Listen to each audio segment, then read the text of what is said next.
Assalamualaikum warahmatullahi wabarakatuh. 90.1 Fast FM Family Radio, arah baru untuk keluarga. Selamat malam keluarga Fast, dimanapun Anda berada. Apa kabar untuk Anda? Semoga untuk Anda yang malam ini masih setia di 90.1 Fast FM dalam kondisi yang sehat ya. Dan kalau kemarin sudah tidak fit, malam ini semoga sudah semakin membaik ya. Seperti itu juga dalam kondisi di kawasan Magelang sekitarnya. Kalau kemarin-kemarin sudah banyak debu berhamburan, beberapa hari ini kita sudah disiram hujan, sehingga semakin nyaman nih keluarga Fast ya. Senyaman malam ini Anda kembali mendengarkan program kesayangannya. Ya, setiap Selasa dari pukul 20 hingga 21 waktu Indonesia Barat, Anda dengarkan Baiti Janati, Rumahku Surgaku.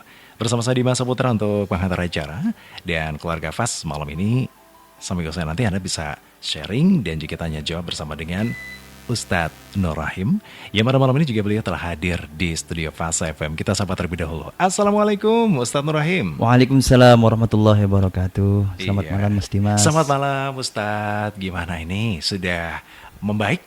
Alhamdulillah, alhamdulillah. Alhamdulillah ya. Kemarin kita sempat izin dengan keluarga Fast ya. Betul. Iya, tapi alhamdulillah kompak Mas Dimas. Kompak ya kita itu, Masya Allah. Tapi ya demikian, ketika imunitas menurun kadang-kadang kita ya harus sabar. Ya, betul. Dan malam ini juga nampaknya belum begitu 100% ini ya. Ya, masih ada sedikit gangguan lah. Gitu. Tapi karena cintanya dengan keluarga Fast, rindunya ini membuat Ustadz Rahim bisa hadir lagi ya. Sibuk apa ini? Ya, seminggu aja enggak ketemu, seakan 1 tahun, apalagi ini sampai 2 minggu. Betul sekali ya.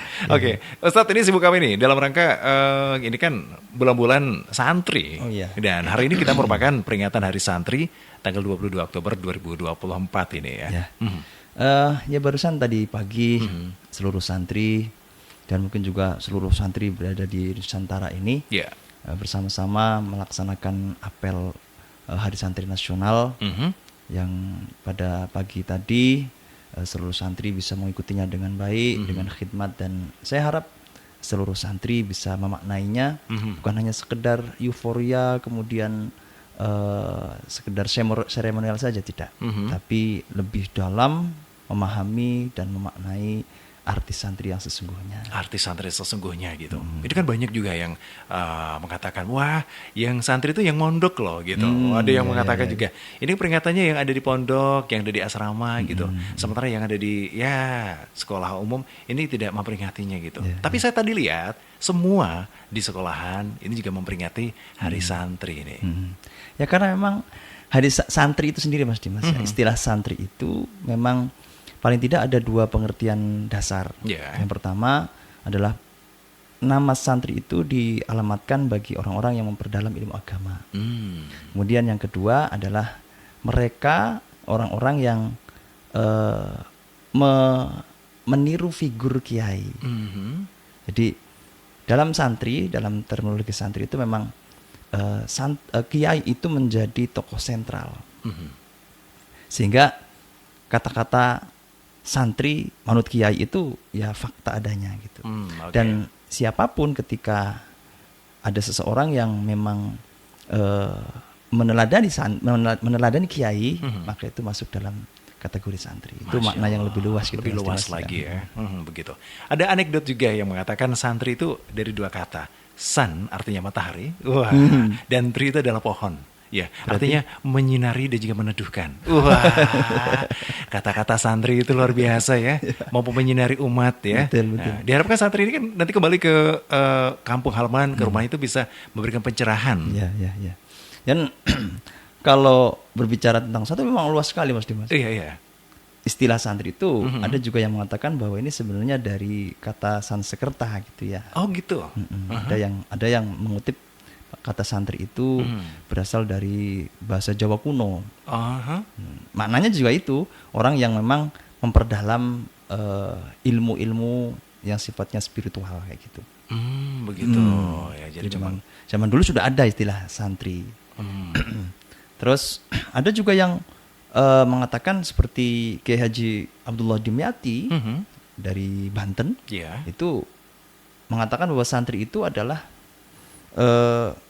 dari bahasa Arab yang terdiri dari 4 huruf, sin, nun, ta, ro. yang semuanya itu merepresentasikan santri secara umum gitu ya, bahwa santri itu sin, itu satrul aurat, menutup aurat. Kemudian ada lagi nun itu artinya naibul ulama, bahwa santri itu, naib itu pengganti, pengganti ulama atau orang yang melanjutkan perjuangan ulama. Kemudian ada huruf ta, artinya tarkul ma'asyi, orang-orang yang meninggalkan kemaksiatan. Kemudian yang terakhir itu ro, artinya roisul ummah, menjadi pemimpin umat. Jadi memang terminologi santri itu luas sekali dan banyak gitu ya. Banyak gitu ya.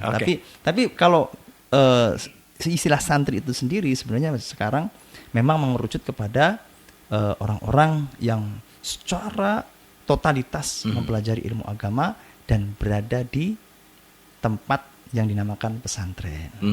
Itu makna yang mengerucutnya gitu Mas, makna yang sempitnya. Tapi makna yang lebih luas adalah bagi siapa saja orang-orang yang meneladani para kiai, para ulama, sehingga terlepas dia memperdalam atau tidak, ketika meneladani akhlak para ulama, para kiai, maka dikatakan santri. Begitu. Wah, luar biasa sekali ya. Dan saya boleh dong berharap saya juga bagian dari santri ya. Amin. Ya Allah, Masya Allah. Saya juga berharap seperti itu. Sebenarnya malam ini kita juga akan hadirkan sosok santri Ustadz ya. Tetapi karena ada beberapa agenda yang bersamaan dengan kegiatan belajar mengaji, maka santri tersebut malam ini belum bisa kita hadirkan. Tapi kalau berbicara santri, ini Ustadz kan juga berproses dari santri dalam arti seperti itu. Nah, seperti apa sih sebenarnya dulu ketika Ustadz ini dijebloskan? Bahasanya kok kasar banget sih. Ya artinya kadang-kadang saat ini anak-anak itu harus dipaksa ya, tanda petik kamu harus ke pondok gitu. Kalau enggak, aduh bakal nggak tahu gitu.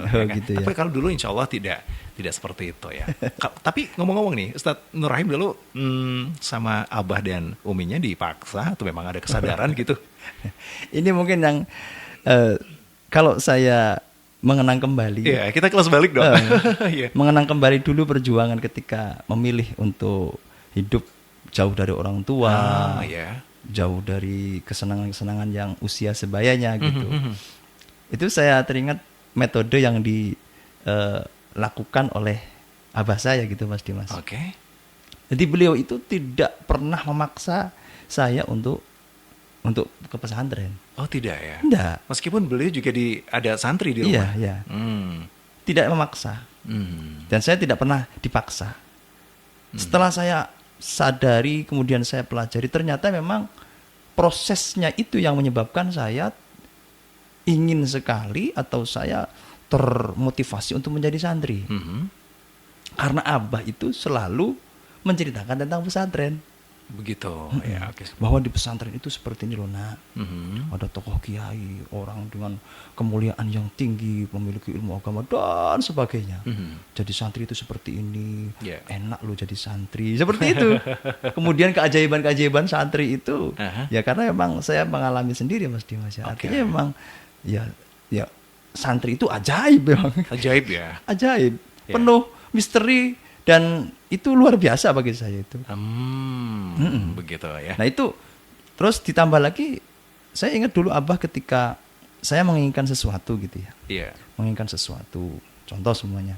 Saya pengen beli taruhlah mainan gitu, atau membeli sepeda. Gitu. Abah itu ngiming-ngimingnya itu, yo nanti sudah ngaji alfiyah.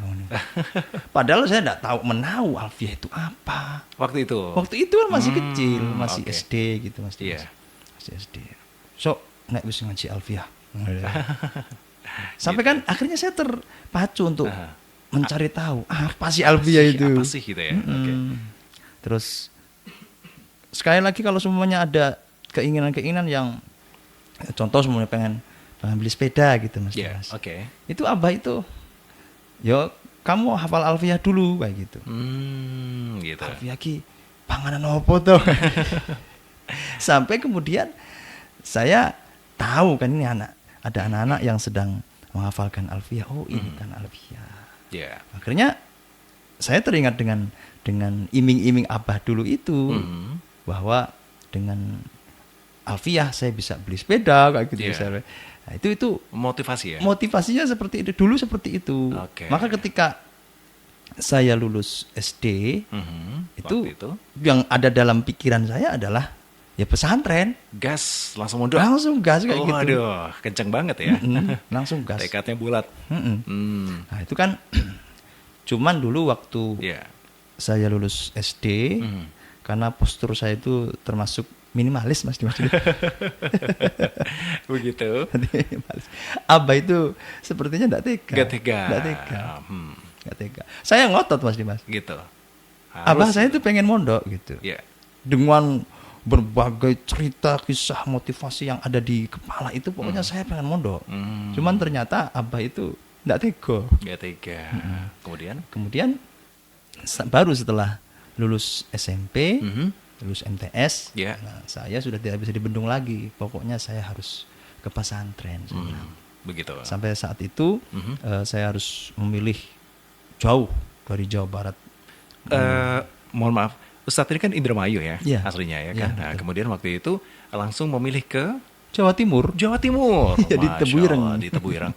Di usia lulus MTS itu kan masih sangat remaja ya. Iya, dia masih 15 tahun lah. 15 tahun. Oke. Di usia itu sudah langsung jauh dari orang tua. Jauh dari orang tua. Bahkan jauh dari kultur yang ada. Iya.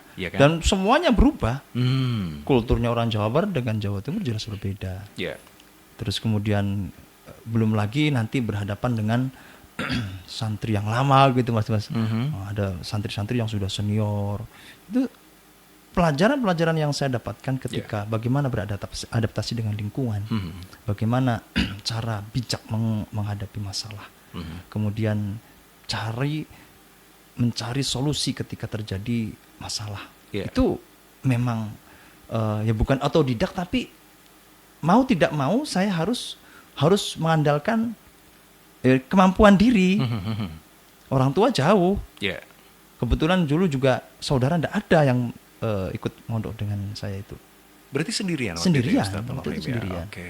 Di mana pondoknya? Di pesantren Tebuireng. Tebuireng ya. Oke. Ini sangat masyhur sekali nih Tebuireng ini ya. Di mana Tebuireng ini adalah salah satu pondok pesantren yang mencetak beberapa santri-santri yang kita tahu sendiri.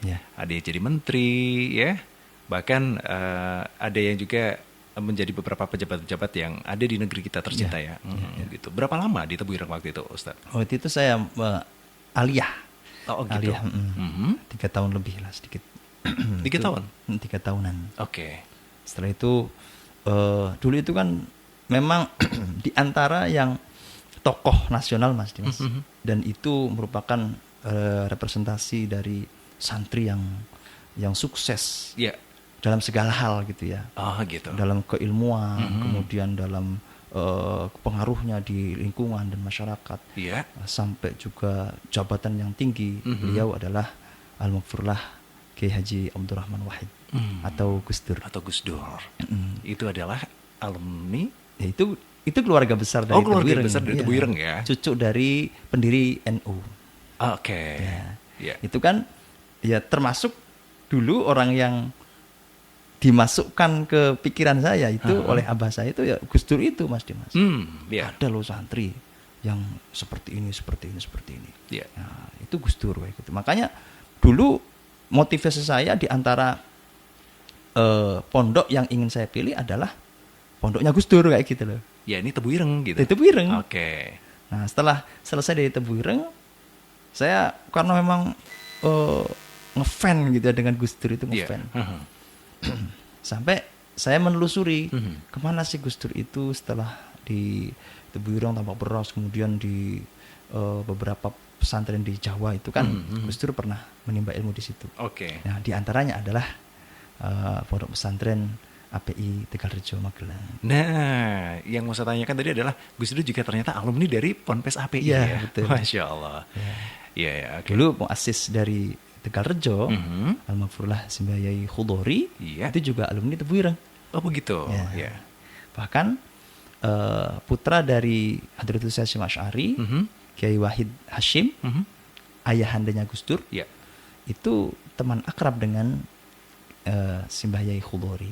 Masya Allah. Ya. Teman akrab, itu teman akrab gitu ya. Oke, sama-sama dulu menimba ilmu di sana juga. Iya, ya, di Tebuireng saat Al-Maghfurullah Simbah Yai Khudori menimba ilmu di Tebuireng, itu akrab dengan putra pengasuhnya, kayak gitu loh.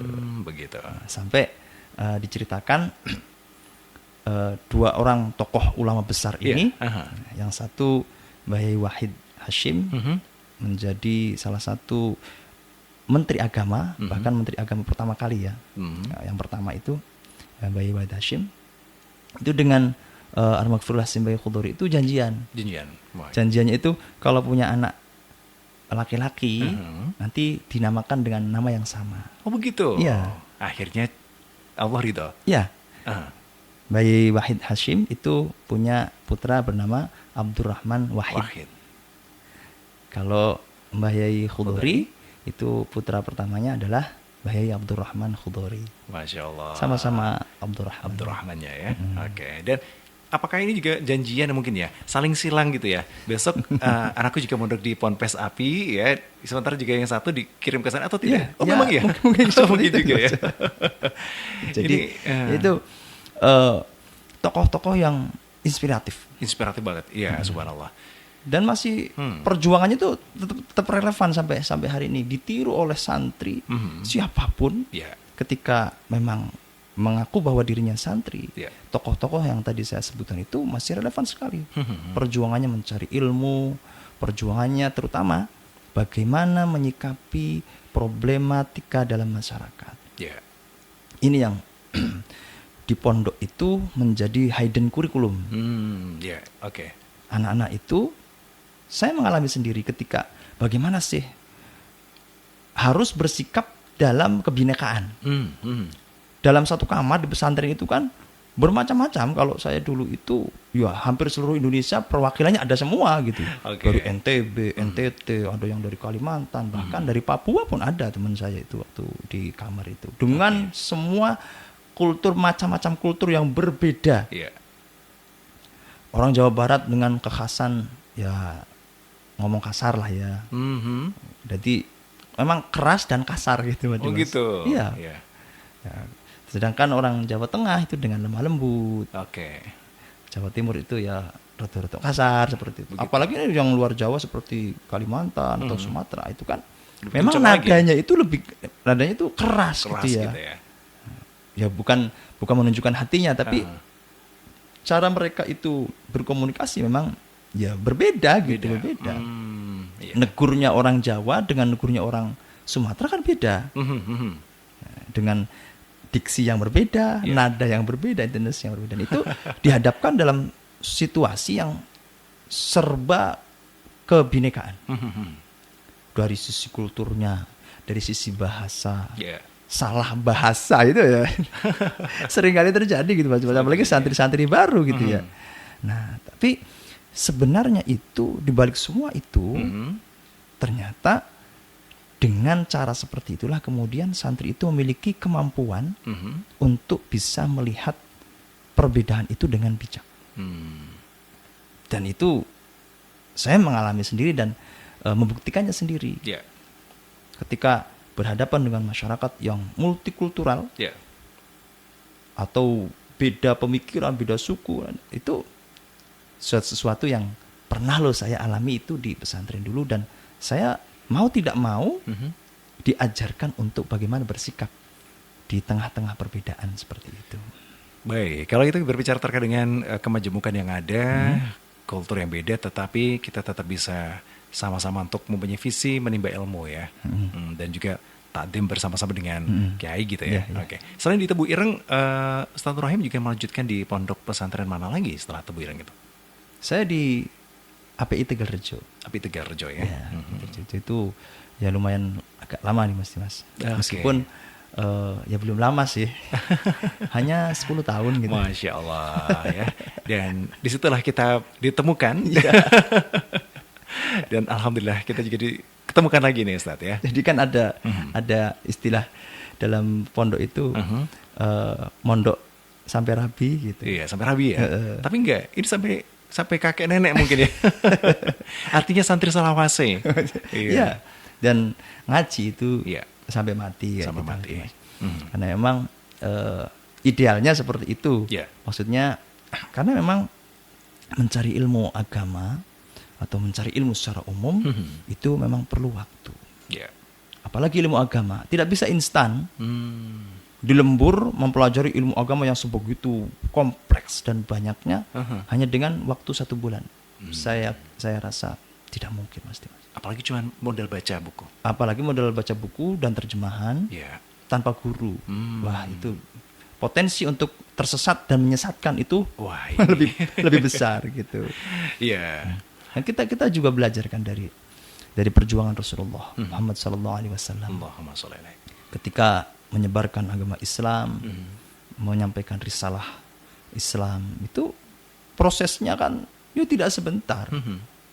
Tidak sebentar. Yeah. Proses di Mekah itu sampai 13 tahun, kemudian di Madinah sampai 10 tahun untuk membangun pondasi yang kuat akidah umat Islam, kemudian syariat umat Islam, sehingga sampai ditinggal oleh beliau itu umat Islam dalam kondisi yang betul-betul kuat. Artinya kita belajar bahwa itu prosesnya panjang loh.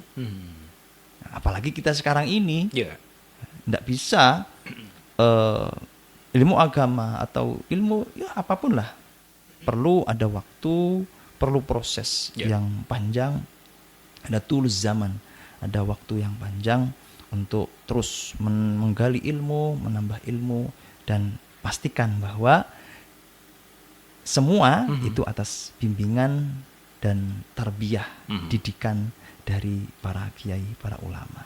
Begitu. Wah, ini sangat menarik sekali kalau kita membahas santri agar masyarakat yang di luar sana, gitu ya kan, yang artinya di luar dari pondok pesantren mengetahui, oh ternyata gitu. Lika-liku santri kita kupas di malam ini dalam peringatan Hari Santri 2024 Keluarga Fas langsung bersama dengan pelakunya dengan santrinya gitu ya. Alhamdulillah sekarang juga sudah punya santri gitu ya. Dulu jadi santri, sekarang sudah punya santri gitu ya. Dan ya, Ustadz, kalau kita berbicara terkait dengan santri, dulu itu masih ada satu keyakinan warga masyarakat, santri itu sakti loh. Wah gitu. Santri itu jaduk gitu.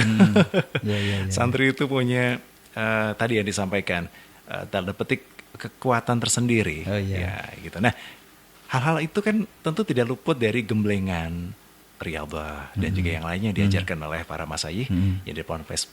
Bagi mereka sebenarnya hal-hal apa saja sebenarnya yang bisa disampaikan kepada masyarakat ini?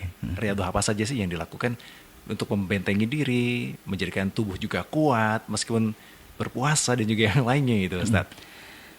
Yang pasti itu kan al-ujroh bi qadri ta'ab, bahwa imbalan itu berbanding lurus dengan usahanya, dengan berat atau ringannya yang dilakukan.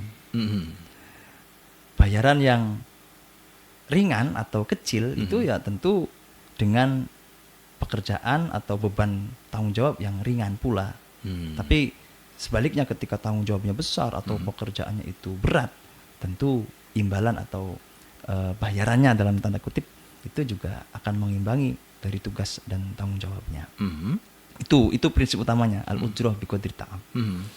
Artinya kalau dikatakan santri itu jaduk gitu ya. Santri itu sakti mandraguna gitu. Sakti, Deni Caknan. Itu beda lagi ya.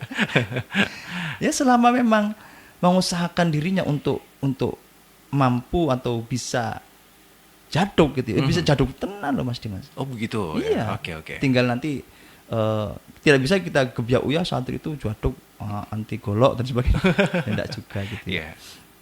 Tapi pada dasarnya adalah bahwa ketika seseorang, khususnya santri, umumnya siapapun, mengusahakan dengan sungguh-sungguh, maka dia akan mendapatkan apa yang dia inginkan.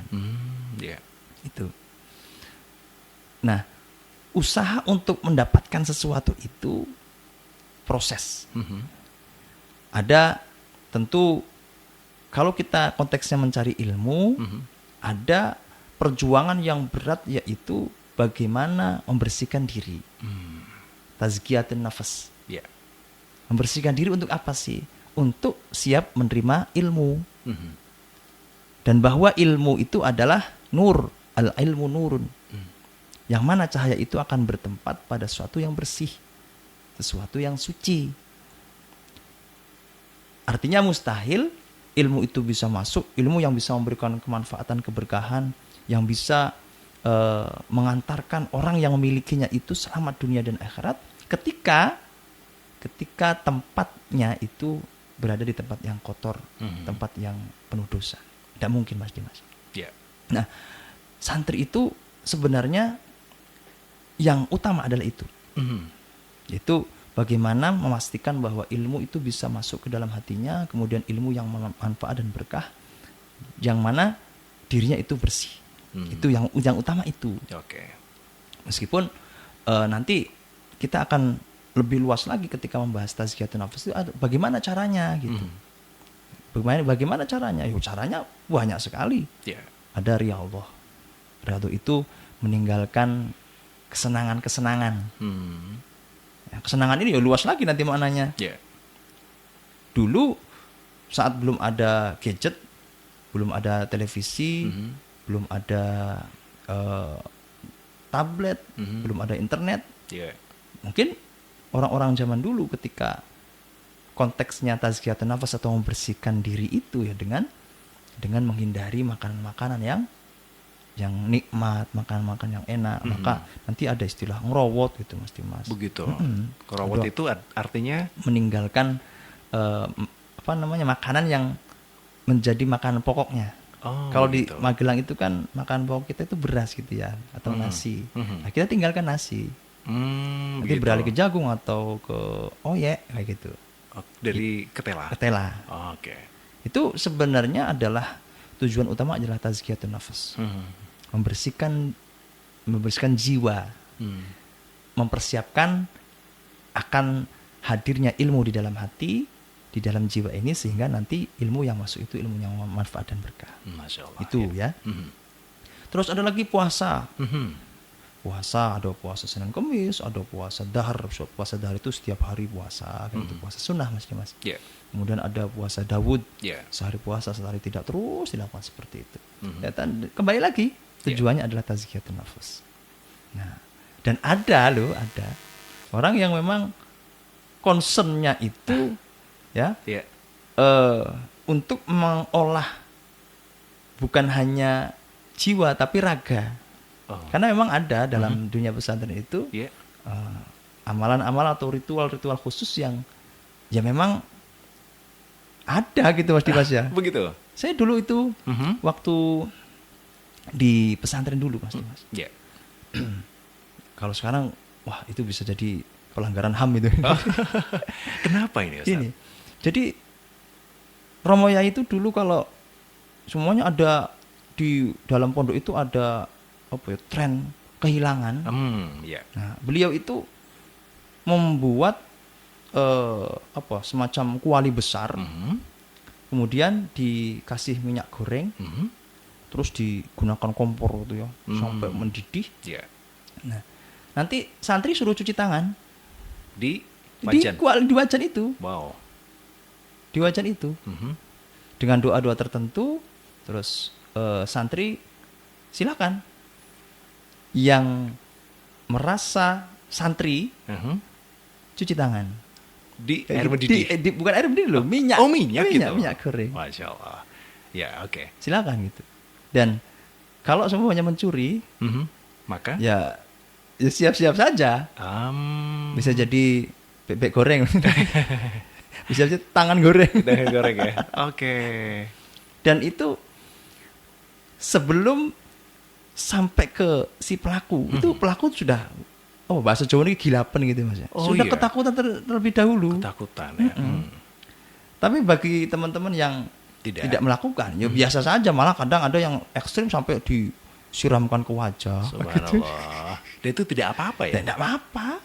Dan nggak juga terasa panas atau ya anget gitu aja. Nah, itu kan ya ajaib gitu. Iya. Ya sekarang itu saya tidak pernah menemukan lagi ya kayak gitu, Mas. Nah, sekarang itu kan ada CCTV. Nah, itu tanpa harus dengan majan.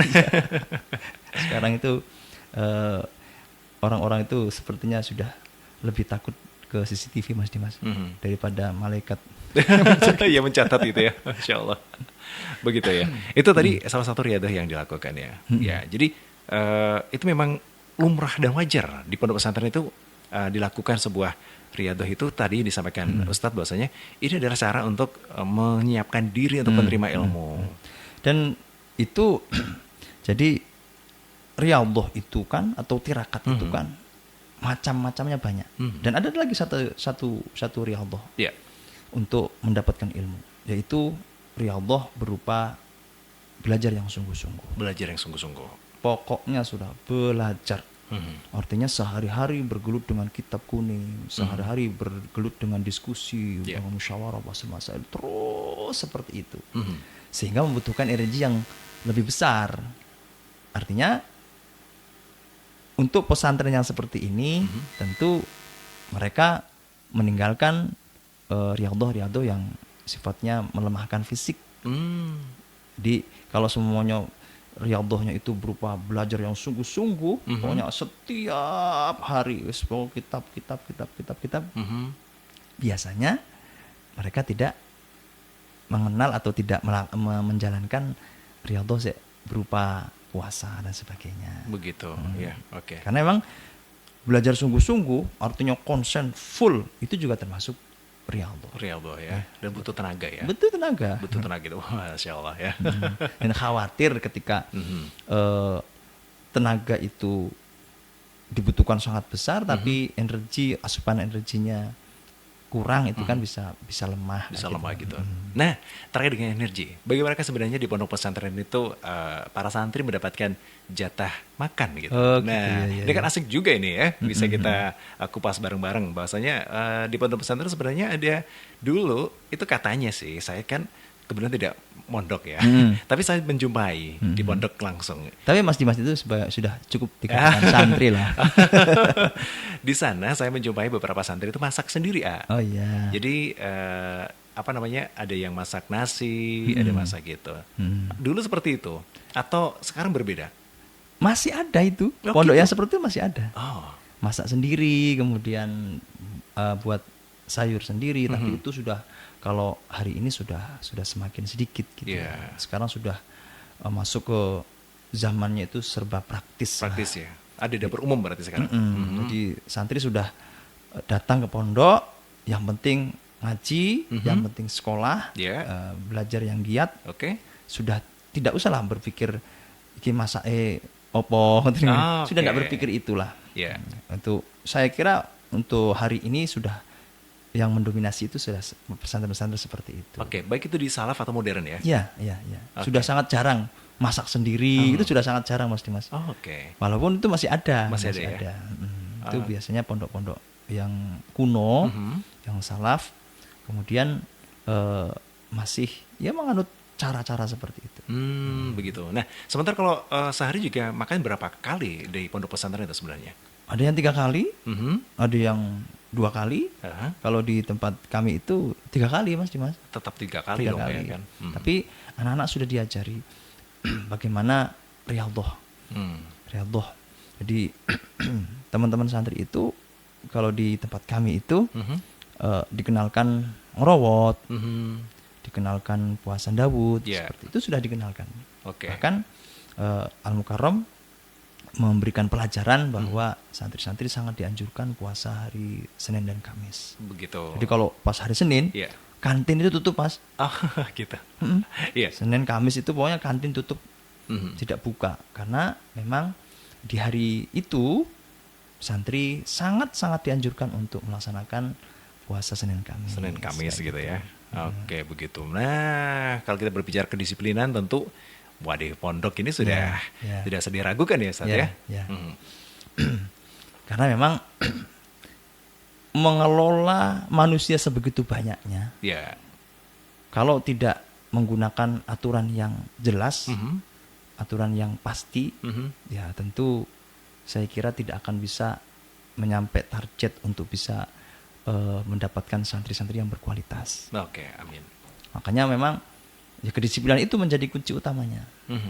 Dan saya kira pesantren seperti Syubhanul Waton, seperti API Salaf Tegalrejo, atau mungkin pondok-pondok pesantren yang lain, di antara alasan kenapa banyak wali santri masyarakat yang percaya dengan pondok pesantren itu karena kedisiplinan itu. Kalau semuanya tidak disiplin, ngapain juga ya ya ngapain juga gitu ya. Ngapain dipondokin gitu ya. Oke. Kalau sama-sama dengan yang ada di rumah juga ya ngapain mondok kayak gitu. Betul. Termasuk contoh seperti handphone itu enggak boleh. Oh iya. Jadi santri memang dilarang menggunakan gadget bahkan berinteraksi dengan media sosial ya. Kalau medsos itu ada beberapa memang santri itu dibuka untuk mengakses itu ya. Ya, di lab komputer itu seringkali anak-anak memang dituntut untuk mengetahui, mendapatkan wawasan dari dunia luar seperti itu. Tapi kalau gadget secara aktif artinya anak memegang 24 jam, wah itu tidak boleh Mas Dimas. Dibatasi ya? Dibatasi. Dan bukan dibatasi, memang tidak boleh. Memang tidak boleh. Oke, dengan tujuan? Dengan tujuan itu tadi. Ketika anak itu kan masih proses bertarbiyah ini, berpendidikan ini kan perlu konsentrasi yang tinggi, perlu perjuangan. Anak seusia belasan tahun sampai ya 25 tahun lah. Itu kan masih belum bisa membedakan mana prioritas, mana yang belum masuk prioritas. Masih lebih cenderung bagaimana mendapatkan kesenangan-kesenangan.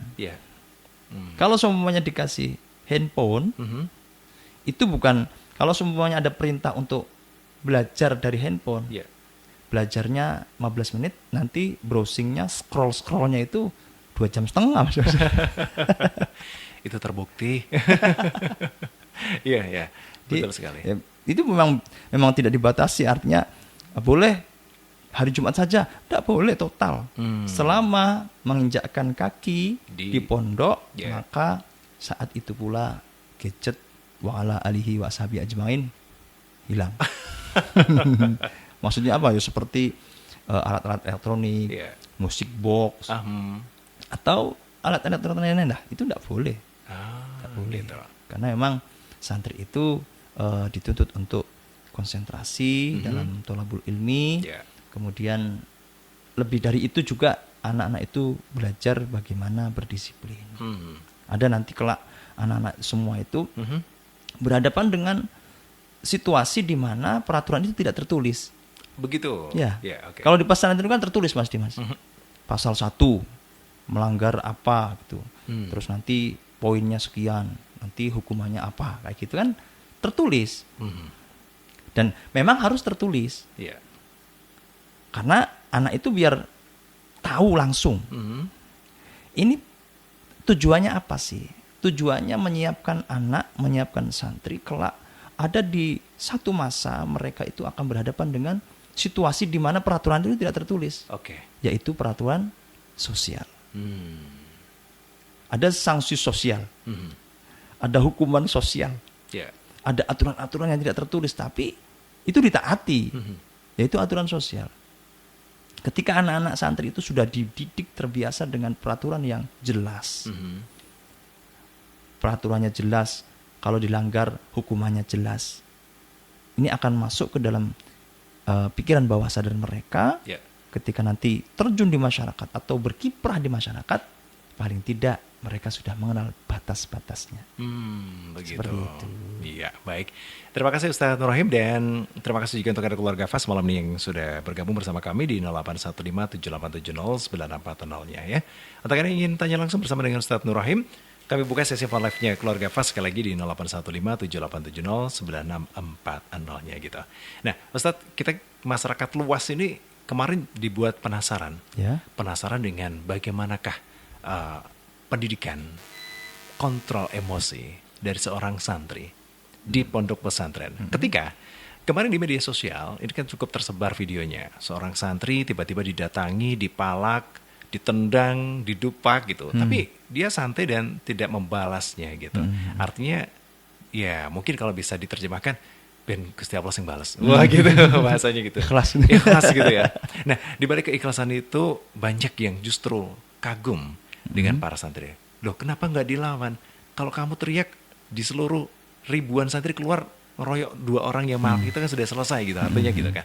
Tapi di balik itu ada juga yang bertanya, Gus, gimana sih cara Anda mendidik santri-santri itu? Kok bisa digituin kok nggak balas gitu? Nah, seperti apa sebenarnya? Ya. Sebelumnya ikut prihatin atas kejadian yang menimpa teman-teman santri ketika ada beberapa oknum yang menyakiti secara fisik dan itu mencederai seluruh santri. Iya. Saya juga tercederai. Gitu. Tapi yang jelas adalah ketika akal waras itu berjalan dengan baik, tentu yang dilakukan itu melalui pertimbangan yang matang untuk kemudian hari. Oke. Kalau hari ini bisa jadi menang, taruhlah semuanya santri waktu itu berbalik ngeroyok gitu Mas Dimas dan menang. Saya kira nanti bututnya akan lebih panjang lagi. Akan lebih panjang lagi. Jadi nalarnya itu bekerja dengan baik, dengan tenang. Dengan tenang sehingga menghadapi situasi yang sebenarnya mencekam itu ya tetap tenang. Karena itu tadi pikirannya, kalau yang saya lakukan hari ini tentu pasti akan berimbas di kemudian hari. Yang saya lakukan baik di hari ini tentu ya di masa yang akan datang saya akan panen kebaikan juga. Ketika saya hari ini melakukan keburukan, ya jangan harap besok itu dapat kebaikan. Nah, ini kesadaran ini yang saya yakin mendasari teman-teman santri itu tenang dan cenderung mengalah. Cenderung mengalah. Begitu. Ya. Dan itu ngalah itu kan bukan kalah di Mas Dimas ya. Jadi sebenarnya kalau semuanya ya bisa tadi seperti yang disampaikan Mas Dimas. Bisa saja kok teriak kemudian santri 1000 turun semua.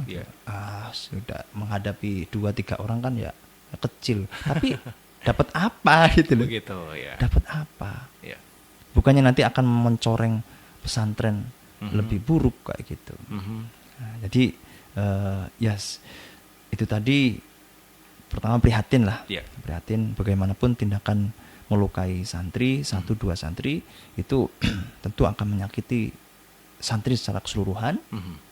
Tapi mengapresiasi santri yang dengan tenang, dengan penuh kesadaran menghadapinya dengan tidak terpancing emosi. Begitu.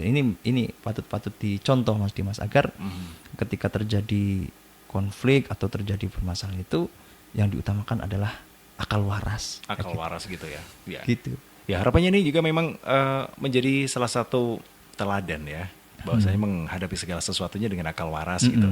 Tapi itu tidak bisa dilakukan ketika mungkin ya beda lagi. Kalau bukan santri mungkin sudah emosional dan sudah menjadi pertumpahan darah gitu. Dan akhirnya ya tidak lama tertangkap juga pelakunya. Alhamdulillah gitu Mas. Alhamdulillah gitu ya. Baik, terima kasih. Oke, Ustadz kembali tadi ke kesaktian santri. Kesaktian santri. Dengan riyadhah, dengan puasa, dengan beberapa amalan-amalan tentu yang sudah diijazahkan oleh para masyayikh gitu ya. Memang semua amalan itu butuh ijazah gitu. Iya Mas Dimas. Harus diijazahkan itu. Ijazahkan. Jadi kan dalam setiap bacaan yang diamalkan oleh santri itu kan ada sir itu bahasa Arab artinya rahasia. Ada rahasia yang tersimpan gitu ya. Ada hikmah yang tersimpan dari bacaan yang dalam jumlah tertentu kemudian dilakukan di waktu tertentu itu ada sirnya. Ketika amalan dengan bacaan yang sama dengan jumlah yang sama, yang satu tidak berguru dan yang satu berdasarkan guru atau ijazah dari kiai atau dari ulama, itu nanti hasilnya sangat jauh berbeda. Karena yang satu itu tidak memiliki dasar atau tidak memiliki, kalau dalam bahasanya permit gitu ya, izin, ada okay. izin. Yeah. Untuk mengamalkan contoh semuanya 10 kali atau 11 kali kayak gitu ya. Itu kan ada hitungan-hitungan tersendiri yang mengetahui adalah orang-orang yang termasuk orang-orang yang solih, orang-orang yang muqarrabin, orang-orang yang dekat dengan Allah, yang mengetahui rahasia-rahasia itu Mas Dimas. Okay. Tidak semua orang tahu. Dan bagi para kiai, para ulama tentu mereka diberi kekuatan, diberi kemampuan oleh Allah untuk mengetahui sir atau rahasia-rahasia dari apa yang dibacakan. Yeah. Nah, berbeda nanti saat diamalkan bersama, tapi perbedaannya itu ketika yang satu tidak berguru, yang satu berguru. Nanti yang berbeda adalah sirnya, rahasianya, kayak gitu. Begitu. Contoh semuanya gini, contoh sir ini Mas. Yeah. Ada satu amalan yang saya juga mendapatkan dan saya kira hampir seluruh santri itu mendapatkan itu. Jadi seperti amalan namanya itu tahassun tuh. Tahassuntu nafsi bil hayyil ladzi la yamutu wa dafa'tu nafsi bi alfi la haula wala quwwata illa billahil aliyyil azim. Itu kan saya mendapatkan itu dari guru-guru saya, dari kiai-kiai saya, itu diamalkan 3 kali setelah sholat. Jadi porsinya atau dosisnya itu 3 kali setelah sholat. Gitu. Tidak lebih ya? Tidak lebih, kecuali memang ada kebutuhan tertentu. Saya mendapatkan itu dari kiai saya. Yeah. Sirnya, di antara sirnya memang kalau beberapa kiai kami itu tidak membuka sir itu, tidak buka. Untuk apa? Untuk menjaga keikhlasan. Keikhlasannya santri ketika mengamalkan satu amalan. Seperti dari Romo Yai yang ada di pesantren Tegalrejo, dari Tebuireng, dari Lirboyo itu seringkali tidak menyebutkan sirnya itu. Paling secara global saja. Contoh semuanya. Amalan yang tadi saya baca itu kalau kamu baca 3 kali setelah sholat, maka Allah akan menganugerahi dengan kewibawaan. Kayak gitu. Itu kan sir Mas Dimas. Nah, ketika santri mengamalkan itu berdasarkan sanad dari gurunya, dari gurunya, terus seperti itu, maka insya Allah sir itu akan didapatkan. Berbeda ketemu seumpamanya ada santri atau ada orang yang langsung mengamalkan, nemu di buku, ini ada tulisan apabila kamu mengamalkan ini, kamu akan mendapatkan anugerah kewibawaan. Coba saja diamal. Dosisnya sama, cara bacanya sama, bacaannya juga sama, tapi saya yakin sir itu tidak akan didapatkan. Begitu. Itu pentingnya guru. Pentingnya ngaji dan menjadi santri gitu. Jadi sekali lagi, tidak semua kiai, Romo Yai itu membuka sir. Kenapa? Karena untuk menjaga keikhlasan dari jiwa para santri. Jangan sampai nanti unsurnya unsur hanya murni untuk sirnya itu. Yang pada ujungnya sebenarnya kan semua amalan itu kan adalah kembali kepada Allah. Bahwa inna sholati wa nusuki wa mahyaya wa mamati lillahi rabbil alamin. Sesungguhnya sholatku, kemudian ibadah-ibadah sunnahku, kemudian hidupku, matiku, semuanya adalah lillahi ta'ala. Semua kembali kepada Allah subhanahu wa ta'ala. Bukan untuk kewibawaan atau untuk beli Pajero gitu. Atau beli tanah 2 hektar. Enggak Mas. Jangan sampai Romo Yai kenapa sih seringkali tidak menyebutkan sirnya itu? Karena jangan sampai nanti unsur mengamalkan satu amalan itu ya melulu untuk kebutuhan duniawi. Begitu. Ya, wow, luar biasa sekali. Ini memang santri itu dengan beragam keunikan, kesaktiannya gitu ya kan, yang didapatkan dari pondok pesantren. Dan kalau sedikit saja kita kembali ke beberapa perjuangan dulu, bagaimanakah sebuah bambu runcing ini ketika didoakan juga menjadi salah satu senjata yang luar biasa gitu ya. Ini memang salah satu beberapa hal yang tidak didapatkan kalau tidak di pondok pesantren ini tentunya ya, sama-sama bambu loh ya kan. Iya betul. Tapi ketika didoakan oleh Kiai Parakan ya beda lagi ya. Beda lagi. Dan abah saya itu termasuk salah satu di antara orang yang dulu itu datang dari Jawa Barat ke Paraan itu untuk mendapatkan bambu itu, Mas. Oh, Masya Allah. Ya, oke. Jadi ikut bersama kakek saya berarti ya, untuk mendapatkan ijazah itu. Dan saya sempat bertanya dengan Abah itu, bagaimana sih cara menggunakan bambu runcing kayak gitu? Bagaimana sih dengan beraninya melawan penjajah yang jelas sekali kan jomplang banget, Mas Dimas. Yang sana menggunakan senjata yang serba besi, tank, kemudian senjata otomatis dan sebagainya. Sedangkan yang sebelah kita bambu ya. Oke. Bambu, kadang tasbih gitu dilempar gitu, Mas Dimas. Dan itu memang ya itu real fakta. Ya. Jadi Abah itu hanya menyampaikan, loh, sing penting mantep. Santri ki wis ora ono liyane wis, derek kiai. Pak Yai saya itu mengatakan, udah berjuang. Wis pokoknya ketika bertemu dengan Belanda, dengan penjajah, kalau memang waktunya serang saja. Nggak mikir kena peluru atau kena tembakan, nggak usah mikir. Dan itu abah saya itu pernah menyampaikan cara melemparnya pun, Mas Dimas. Melempar bambu runcing itu. Ya latihannya latihan singkat saja sih. Yang penting lempar kayak gitu loh. Wes lempar, mantep, yakin, bismillah, Allahu Akbar, lemparkan. Dan itu 99% akurat. Akurat gitu ya. Sing penting balang. Gitu ya. Masya Allah ya. Itu beberapa kisah-kisah yang kita angkat kembali ya dalam peringatan Hari Santri ini, Ustadz ya. Dan satu lagi sebagai penutup kita, ini memang merupakan salah satu ucapan yang dari santri itu makolanya itu istajab banget. Waktu dulu Presiden Jokowi hadir ke Ponpes Api, ada salah satu santri mengatakan salah satu menterinya adalah Prabowo. Wah, didoakan menjadi doa ternyata. Dan kita ucapkan selamat untuk Presiden terpilih Prabowo Subianto dan Gibran Rakabuming Raka yang kemarin tanggal 20 sudah dilantik ini, Ustaz. Ya. Semoga santri besok ada lagi yang akan menjadi petinggi dan juga pengisi jajaran. Ya, paling tidak sebagai suksesor lah, Mas Dimas. Sebagai penerus nanti mungkin setelah generasi Pak Prabowo ini nanti ada santri-santri yang bukan hanya ya harapannya bisa memimpin negeri ini. Tapi paling tidak pos-pos pemerintah yang memang membutuhkan tokoh santri itu bisa diisi oleh teman-teman santri. Dan itu sangat terbuka sekali. Karena dari posisi manapun, di segmen manapun, santri itu mampu mengisi di situ.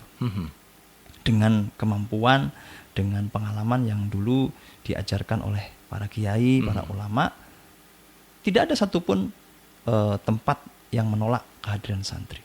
Seperti itu. Sepakat ya. Oke. Dan sekarang banyak menteri yang dari santri juga kok ya. Oke. Paling tidak 5 menteri yang itu backgroundnya adalah background santri ya. Oke, alhamdulillah. Baik, terima kasih Ustadz.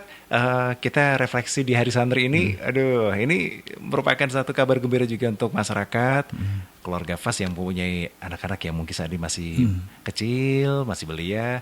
Besok ketika sudah saatnya mondok, tidak ragu lagi untuk memantapkan diri bahwasanya putra-putri Anda bisa untuk nyantri. Ya, bahwa santri itu sesuai dengan tema Hari Santri Nasional 2024 ini, yaitu menyambung juang merengkuh masa depan.